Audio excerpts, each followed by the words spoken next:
Rakshasa, Rakshasa Sanskrit, raks, IAST Rakshasa, Pali, rakkhaso, while female Rakshasa are known as a Rakshasi, is an adjective for cannibalistic beings in Hinduism, Buddhism, and Jainism. Rakshasas are also called man-eaters, nri-chakshas, kravyads. Rakshas is also used to describe Asuras, which are power-seeking deities that lack divinity. They are often depicted as antagonists in Dharmic religious scriptures. Hinduism, Vedic literature. Their literary origins can be traced to Vedic sources through hymn 87 of the 10th mandala of the Rigveda. They are classified amongst the Yatadhanas, mythological beings that consume raw flesh, raw flesh, raw flesh, raw flesh, raw flesh, raw flesh, raw flesh, raw flesh, raw flesh, raw flesh, raw flesh, raw flesh, raw flesh, raw flesh, raw flesh. Puranic literature. Rakshasas were believed to have been created from the breath of Brahma when he was asleep at the end of the Satya Yuga. As soon as they were created, they were so filled with bloodlust that they started eating Brahma himself. Brahma shouted Rakshama, Sanskrit for protect me, and Vishnu came to his aid, banishing to earth all Rakshasas named after Brahma's cry for help. Description. Rakshasas were most often depicted as shape-shifting, fierce-looking, enormous monstrous-looking creatures, with two fangs protruding from the top of the mouth and having sharp, claw-like fingernails.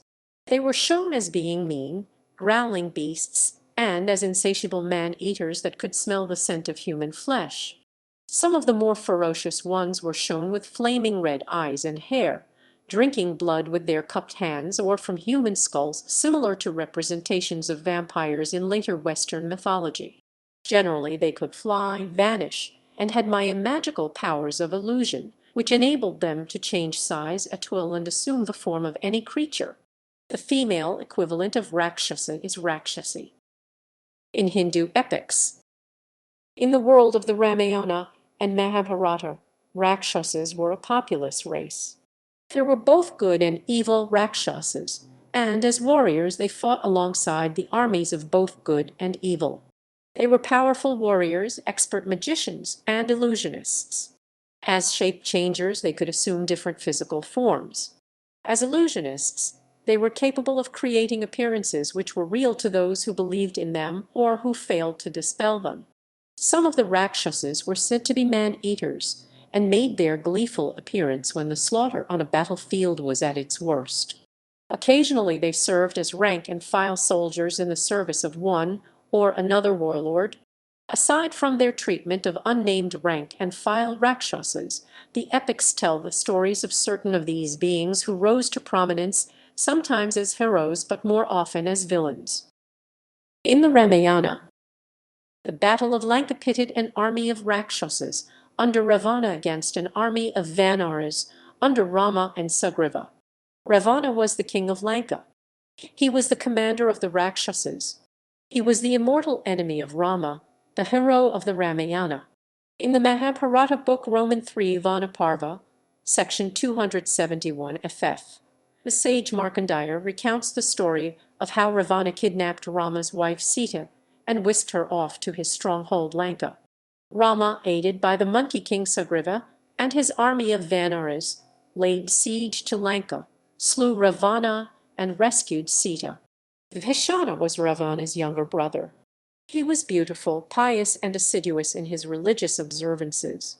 When Brahma granted him a boon, he asked never to swerve from the path of righteousness and to always be illumined by divine knowledge. Book Roman 3 Vanaparva, section 273.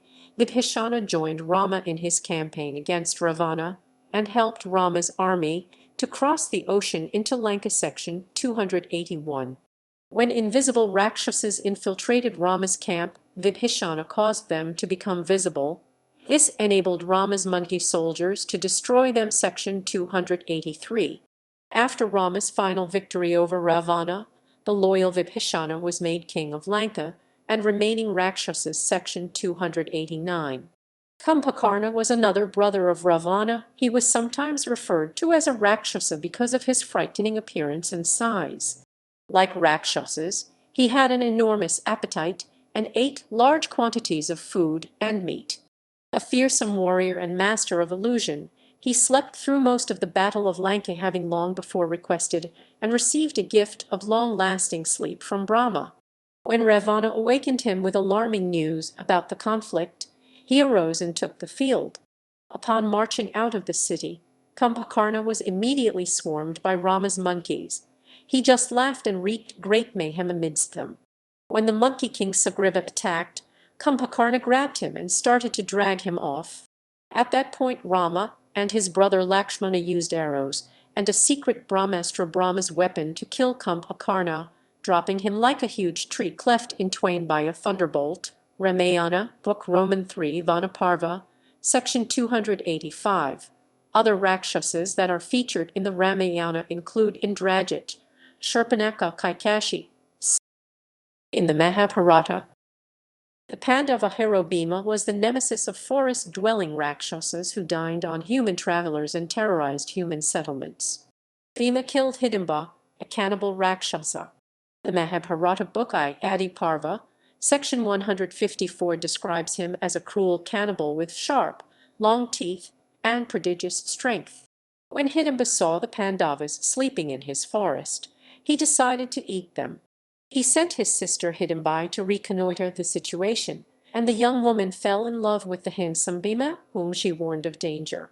Infuriated, Hidimba declared he was ready to kill not only the Pandavas, but also his sister, but he was thwarted by the heroism of Bhima, who defeated and killed him in a duel. Ghatotkacha, a Rakshasa who fought on the side of the Pandavas, was the son of Bhima and the Rakshasa Hidimbai, who had fallen in love with the hero and warned him of danger from her brother. Bhima killed the evil Rakshasa Hidimba. Their son's name refers to his round bald head. Gata means pot, and Akacha means head in Sanskrit. Ghatotkacha is considered a loyal and humble figure. He and his followers were available to his father Bhima at any time. All Bhima had to do was to think of him, and he would appear. Like his father, Ghatotkacha primarily fought with the mace. His wife was Ahalawati, and his sons were Anjanaparvana and Meghavarna. In the Mahabharata, Ghatotkacha was summoned by Bhima to fight on the Pandava side in the Kurukshetra war. Invoking his magical powers, he wrought great havoc in the Kaurava army. In particular, after the death of Jayadratha, when the battle continued on past sunset, his powers were at their most effective at night. After performing many heroic deeds on the battlefield and fighting numerous duels with other great warriors including the Rakshasa, Alamvasha, the elephant-riding King Bhagadatta, and Aswathaman, the son of Drona, Ghatotkacha encountered the human hero Karna. At this point in the battle, the Kaurava leader Duryodhana had appealed to his best fighter, Karna, to kill Ghatotkacha, as the entire Kaurava army was near annihilation due to his ceaseless strikes from the air. Karna possessed a divine weapon, Shakti, granted by the god Indra. It could be used only once, and Karna had been saving it to use on his arch-enemy Arjuna, the best Pandava fighter. Unable to refuse Duryodhana, Karna used the Shakti against Ghatotkacha, killing him. This is considered to be the turning point of the war. After his death, the Pandava counselor Krishna smiled, as he considered the Pandava prince Arjuna to be saved from certain death, as Karna had used the Shakti divine weapon. A temple in Manali, Himachal Pradesh, honors Ghatotkacha. It is located near the Hidimba Devi temple. Rakkasura was a cannibalistic forest-dwelling Rakshasa who terrorized the nearby human population by forcing them to take turns making him regular deliveries of food, including human victims. The Pandavas traveled into the area and took up residence with a local Brahmin family. Their turn came when they had to make a delivery to Bakasura, and they debated who among them should be sacrificed. The rugged Bhima volunteered to take care of the matter. Bhima went into the forest, with the food delivery consuming it on the way to annoy Bakasura. He engaged Bakasura in a ferocious wrestling match and broke his back. The human townspeople were amazed and grateful. The local Rakshasas begged for mercy, which Bhima granted them on the condition that they give up cannibalism. The Rakshasas agreed and soon acquired a reputation for being peaceful towards humans. Book I, Adiparva, sections 159-166. Asterisks. Kurmira, the brother of Bakasura, was a cannibal and master illusionist. He haunted the wood of Kamyaka, dining on human travelers. Like his brother before him, Kurmira also made the mistake of fighting the Pandav hero Bhima, who killed him with his bare hands. Book Roman 3 Varna Parva, section 11. Jatasura was a cunning Rakshasa who, disguised as a Brahmin, attempted to steal the Pandavas' weapons and to ravish Draupadi, wife of the 5 Pandavas. Bhima arrived in time to intervene and killed Jatasura in a duel. Book Roman 3 Varna Parva, section 156. Jatasura's son was Alambush, who fought on the side of the Kauravas at Kurukshetra. Rakshasa heroes fought on both sides in the Kurukshetra war. Alambusha was a Rakshasa skilled at fighting with both conventional weapons and the powers of illusion. According to the Mahabharata, he fought on the side of the Kauravas. Arjuna defeated him in a duel. Book Roman 7, Drona Parva, section 167, as did Arjuna's son Abhimanyu. Book Vi Bhishma Parva, section 101-102. But Alambusha in turn killed Iravan, Arjuna's son, by a Naga princess Ulupi, when the Rakshasa used his powers of illusion to take on the form of Gayuda. Alambusha was also defeated by Bhima. Book Roman 7, Drona Parva, section 107. He was slain by Bhima's son, the Rakshasa Gatotkacha. Book Roman 7, Drona Parva, section 108. Buddhism. Many Rakshasas appear in various Buddhist scriptures. In Chinese tradition, Rakshasa are known as Liuocha/Liuocha. In Japan, they are known as Razatsu Liuocha. Chapter 26 of the Lotus Sutra includes a dialogue between the Buddha and a group of Rakshasa daughters who swear to uphold and protect the Lotus Sutra. They also teach magical dharanis to protect followers who also uphold the sutra. The Lankavatara Sutra mentions the island of Sri Lanka as land of Rakshasas. Their king is the Rakshasa called Ravana, who invites Buddha to Sri Lanka for delivering the sermon in the land. There are other Rakshasas from the land, such as Vibhasana, who is believed to be the brother of Ravana in Sri Lankan Buddhist mythology. In The Lotus Born, the life story of Padmasambhava, recorded by Yest Sajil, Padmasambhava receives the nickname of Rakshasa during one of his wrathful conquests to subdue Buddhist heretics. Jainism. Jain accounts vary from the Hindu accounts of Rakshasa. According to Jain literature, Rakshasa was a kingdom of civilized and vegetarian people belonging to the race of Vidyadhara, who were devotees of Tirthankara. Artistic and folkloric depictions.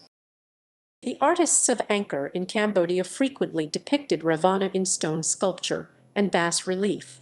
The Naga Bridge at the entrance to the 12th century city of Angkor Thom is lined with large stone statues of Devas and Asuras engaged in churning the ocean of milk. The 10-headed Ravana is shown anchoring the line of Asuras. A bas-relief at the 12th century temple of Angkor Wat depicts the figures churning the ocean. It includes Ravana anchoring the line of Asuras that are pulling on the serpent's head. Scholars have speculated that one of the figures in the line of Devas is Ravana's brother Vibhishana. They pull on a serpent's tail to churn the ocean of milk. Another bas-relief at Angkor Wat shows a 20-armed Ravana shaking Mount Kailasa. The artists of Angkor also depicted the Battle of Lanka between the Rakshasas, under the command of Ravana, and the Vanaras or monkeys, under the command of Rama and Sugriva. The 12th century Angkor Wat contains a dramatic bas-relief of the Battle of Lanka between Ravana's Rakshasas and Rama's monkeys. Ravana is depicted with 10 heads and 20 arms, mounted on a chariot drawn by creatures that appear to be a mixture of horse. Vibhishana is shown standing behind and aligned with Rama and his brother Lakshmana. Kumbhakarna, mounted on a similar chariot, is shown fighting Sugriva. This battle is also depicted in a less refined bas-relief at the 12th century temple of Prekan. In fiction, The Rakshasas are also magical creatures in the tabletop role-play game Gandhara Lords of Arcanas, dominated by the jinn and organized in ashrams around a daimyo. Rakshasa have long been a race of villains in the Dungeons and Dragons role-playing game. They appear as animal-headed humanoids generally with tiger or monkey heads, with their hands inverted. Palms of its hands are where the backs of the hands would be on a human. They are masters of necromancy, enchantment, and illusion, which they mostly use to disguise themselves and are very hard to kill. They ravenously prey upon humans as food and dress themselves in fine clothing. This version of the Rakshasa was heavily inspired by an episode of Kolchak, the Night Stalker. In languages, in Indonesian and Malaysian variants of Malay which has significant Sanskrit influence, Rakshasa now means giant, gigantic, huge and strong. The Malaysian variant recognizes the word as an outright official equivalent to monster, whereas the Indonesian variant uses it more in colloquial usage. In Bengali, rākṣasa is used as term for a person who eats incessantly and without need to stop. This derivation also occurs in Malaysian and Indonesian Malay as rakas, and in Khasi as rakat, which means greedy. General references: Freeman, Michael and Claude Jack 2003. Ancient Anchor. Bangkok, River Books. Rovido, Vittorio 1997. Khmer Mythology, Secrets of Anchor. New York, Weather Hill.